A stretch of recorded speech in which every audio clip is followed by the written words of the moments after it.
Hello kids, so this is the fifth video lecture of our chapter number 3 Plant Kingdom, and here is your teacher Raminder Kaur, and we are going to study about gymnosperms today.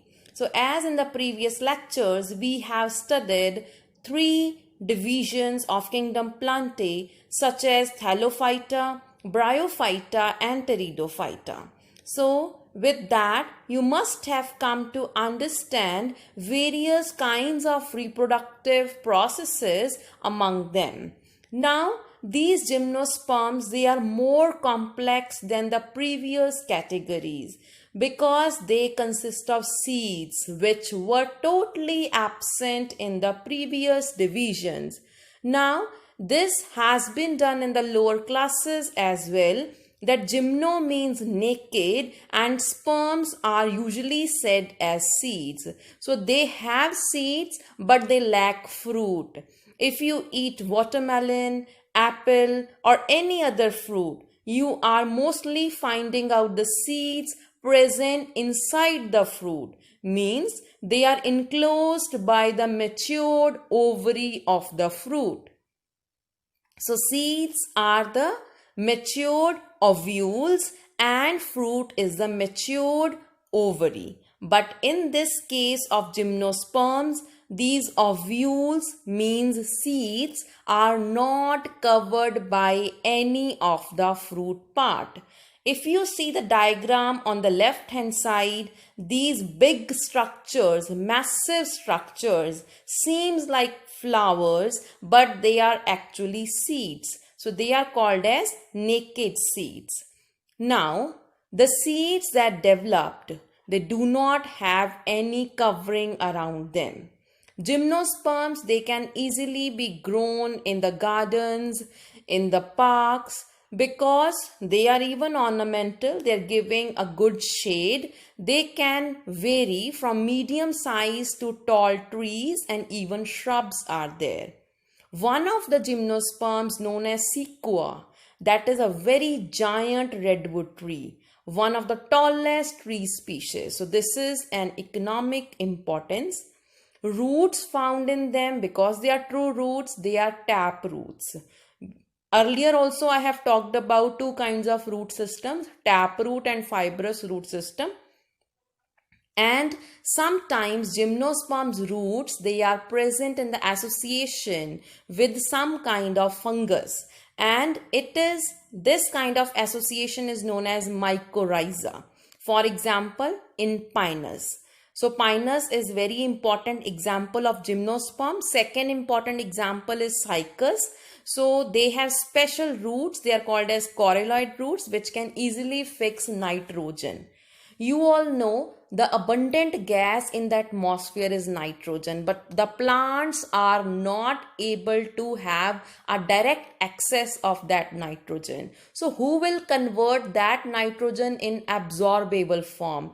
These are the bacteria or the roots of the plants which can convert them. So either the fungus or the bacteria present in the soil, they can fix the nitrogen, means they can convert the atmospheric nitrogen N2 into a usable forms, a productive form such as nitrate NO3, nitrite NO2 or ammonia NH3. So those kind of bacteria which can easily fix nitrogen are cyanobacteria. If we talk about their stem structure, so before starting this, let me zoom this because here the whole parts of gymnosperms are labeled. So you can see the main plant body of the gymnosperm is sporophyte. It is having a very true roots called as tap roots.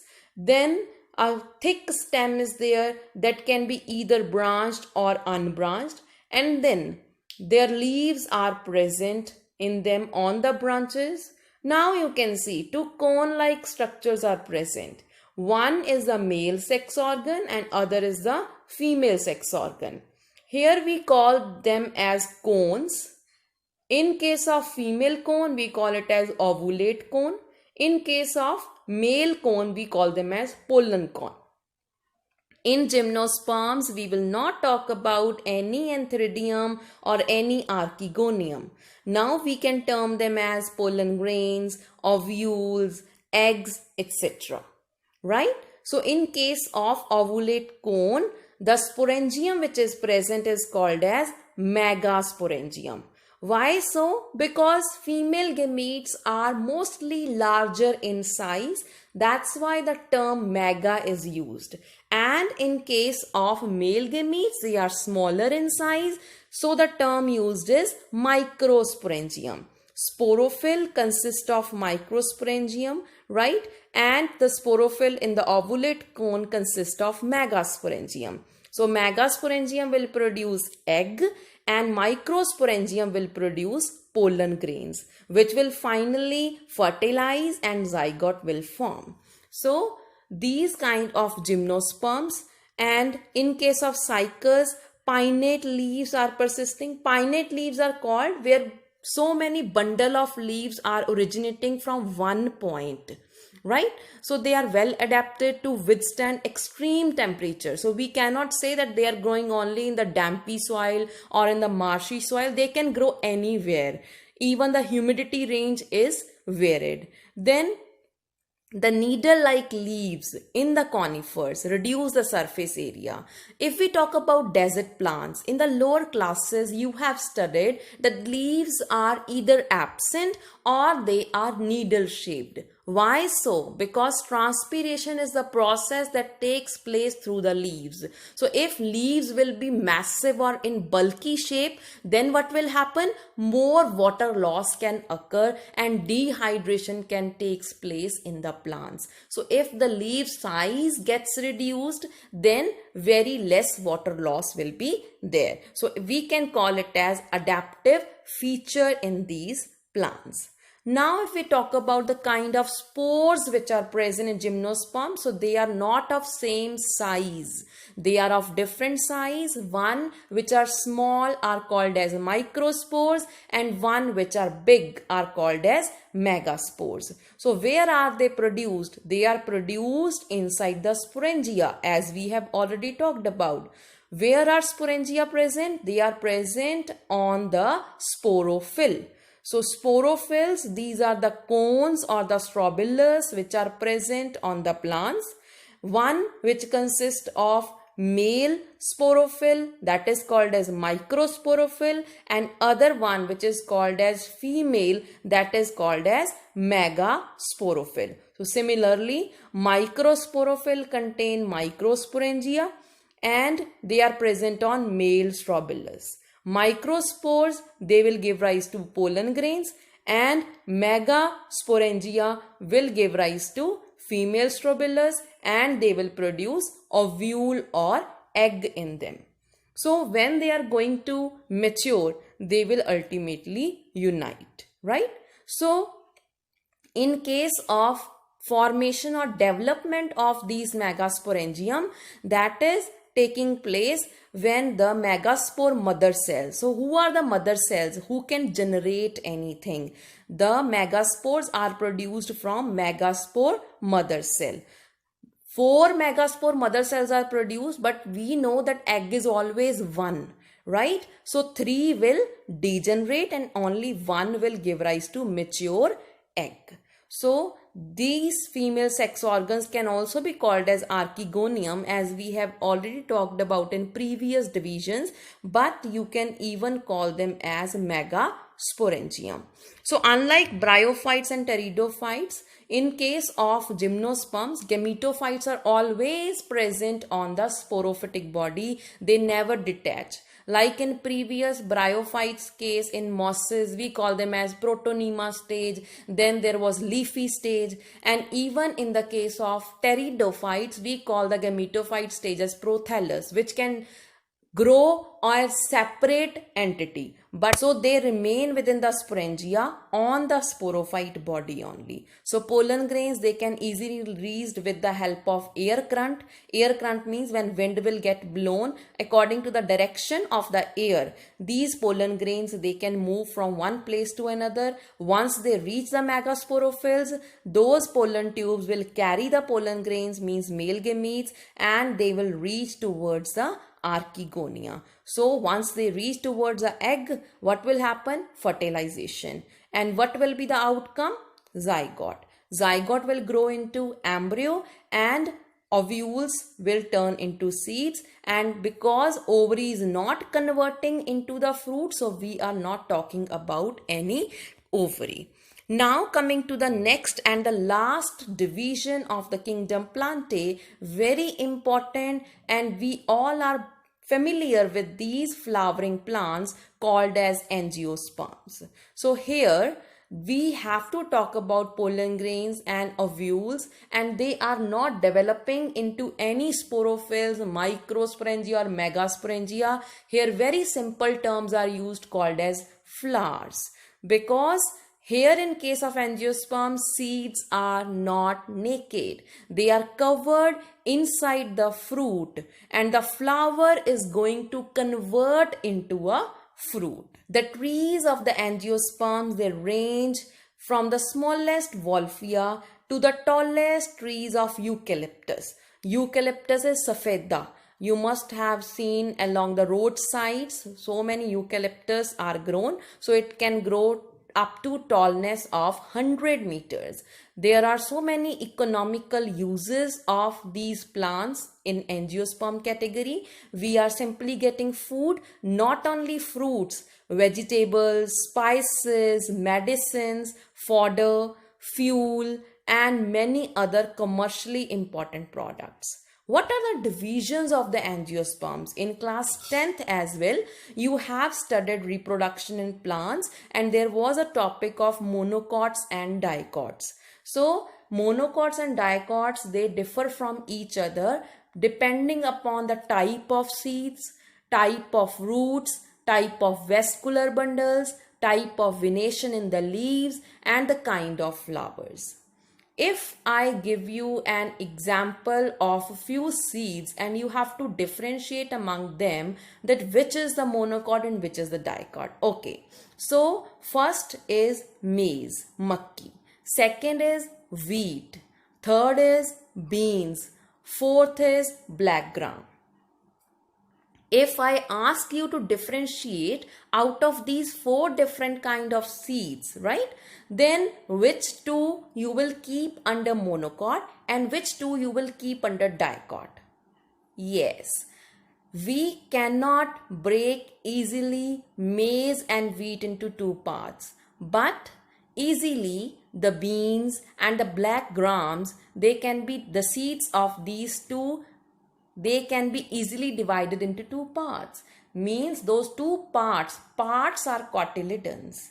If we see pea around us, most of the pulses, right? Most of the pulses which we eat, like rajma, right? So they are kidney beans. They are called in English kidney beans, right? So most of the pulses, they are dicot in nature because they have two cotyledons in them. But in maize, just from makki, right? So it has only single cotyledon. What about roots? Fibrous roots are present in monocots and taproot is present in the dicot.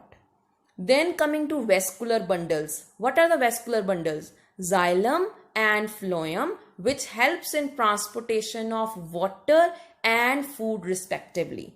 So you can see how beautifully they are arranged in the form of a ring in dicots, but they are randomly scattered in case of monocots. If we see the leaf structure, the veins, the lines which are present on the leaves, they are net-like in the dicot, so we call it as reticulate venation. But in monocot, all the lines, all the veins are going parallel to each other, so the venation is called as parallel. Flowers. You have seen that the colored part of the flower is called as petals. So in monocots, mostly they are multiple of 3. They can be either 3, then 6, 9, 12, etc. But in dicots, they can be either 4 or 5 only. So here is another diagram which is giving a very clear idea within the differences of the single and the 2 cotyledons. So on the left hand side, it is a maize seed. On the right hand side, it can be a bean seed. So whenever the monocots are growing, you must have seen how the maize is grown in the farms. So it is growing like this simply. But in dicots, a proper 2 kind of leaves, they are coming out because there are 2 cotyledons in them. So this diagram is equally important. You have to know about the cotyledonous structures. Now let's talk about the flower structure that you have done in the previous classes also. So in the flower, the very outer part is called as sepal, right? And then inner to that is called as petal. If I ask you what is the color of the sepal?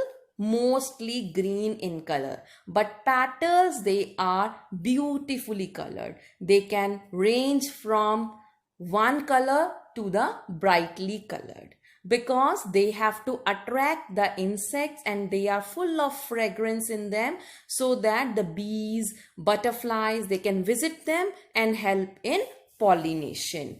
Now coming to the third part, that is a male part called as androecium or stamen, and the female part is called as gynoecium or the pistil. So if we zoom the structures, then we come to these figures. Stamens have 2 parts, filament and anther. And the pistil having 3 parts, ovary, style and stigma. So stigma is the topmost part in the pistil that has to receive the pollen grains. Style is a long tube through which male gametes will move. And ovary consists of ovules which has seeds inside them. So can we call the stamen which are having pollen grains in the anther as microsporangium and ovules as megasporangium? So this was just a repetition of the previous classes, and if you're not clear, this PDF will help you a lot. Now, in the flower structure, we have talked about all the 4 parts like sepals, petals, androecium and gynoecium. Now let's talk about that how the fusion takes place in them. So each ovule has a megaspore mother cell. A means a single megaspore mother cell. How many megaspores it will produce? Total 4. But we need how many eggs? Only 1. It means 3 of them will degenerate. They are of no use. But why this division is happening? If we are saying we need only 1 egg, why not single megaspore mother cell can act as egg? Yes, think about it. Okay, megaspore mother cell is diploid in nature, but the egg, because it is a gamete, it is always haploid. To convert that diploid structure into haploid, this division was very necessary. So first of all, megaspore mother cell converted into 2, then 2 converted into 4. But we need only 1 and our purpose is solved because we need only single egg cell that is haploid. So 3 will degenerate. Now let's talk about the embryo sac, which is having different compartment. This diagram is also done in class 10th and maybe it has come in any of the exams also. Okay. So this is an enlarged view of gynoecium or pistil. Stigma is on the top where pollen grains are lying. Style is a middle portion, a neck-like structure that consists of pollen tube, and ovary is the lower basal swollen portion. Ovary consists of ovule inside it that we also called as female gametophyte. And that oval egg-like structure that is appearing, that is called as embryo sac. It has 3 cells on the lower part, 3 cells on the upper part. Three lower cells, central one is egg and two are the nurse cells. And on the top, three cells are called as antipodal cells and two nucleus which you can see in the center, they are called as polar nuclei. So how the fusion is going to happen? On the stigma, how many pollen grains can lie? They may lie in 100, they may lie in thousands. But how many of them are allowed to enter inside the ovary? Answer is only 1. How many male gametes are present in the pollen grain? There are 2 male gametes present in each pollen grain. So 1 male gamete fuse with the egg and form zygote, and the other male gamete fuse with the polar nuclei and form endosperm. This will be more clear from the life cycle of the angiosperm that is already given in your book. Because of fertilization is taking place twice, that's why it is called as double fertilization. What will be the outcome of this double fertilization? When one male gamete fuses with one egg, it will give rise to zygote. Zygote will develop into an embryo. And in the case when the second male gamete fuses with the polar nuclei, it will produce endosperm that will provide extra care and nutrients to the growing embryo. So we can ultimately say at the end, ovules are going to convert into seeds and ovaries are going to convert into fruit. So this picture, life cycle of an angiosperm, is very important. So you can see it is a mustard plant. You mostly have seen from which we are taking mustard oil, right? So this main plant body is called as sporophyte. Now on the flowers, we have two different structures. One is anther and second is pistil. So anther will give rise to microsporangium. Microsporangium will give rise to pollen grains. Now one pollen grain consists of how many gametes? 2 male gametes. And in the pistil, how many eggs will be produced? There will be 4 megaspores produced. 3 will degenerate and only single is functional, that we call as egg. How many further cells are present in the embryo sac? 3 cells on the lower side, in which 1 is egg, 2 are nurse cells, 2 in the center called as polar nuclei, and 3 on the top called as antipodal cells. Now, when one male gamete fuses with the egg, it will form zygote. Zygote will convert into embryo and embryo further into a new plant. And the second male gamete fuses with the polar nuclei and form endosperm, and endosperm provide nourishment to the growing embryo. So this was about angiosperm. So we have mostly covered up the syllabus of this chapter. We have talked about reproductive scheme of gymnosperms and angiosperms and even various characteristics of monocots and dicots. Now we are left with only single topic, that is alternation of generations in plants, that will be studied in the next lecture. Thank you.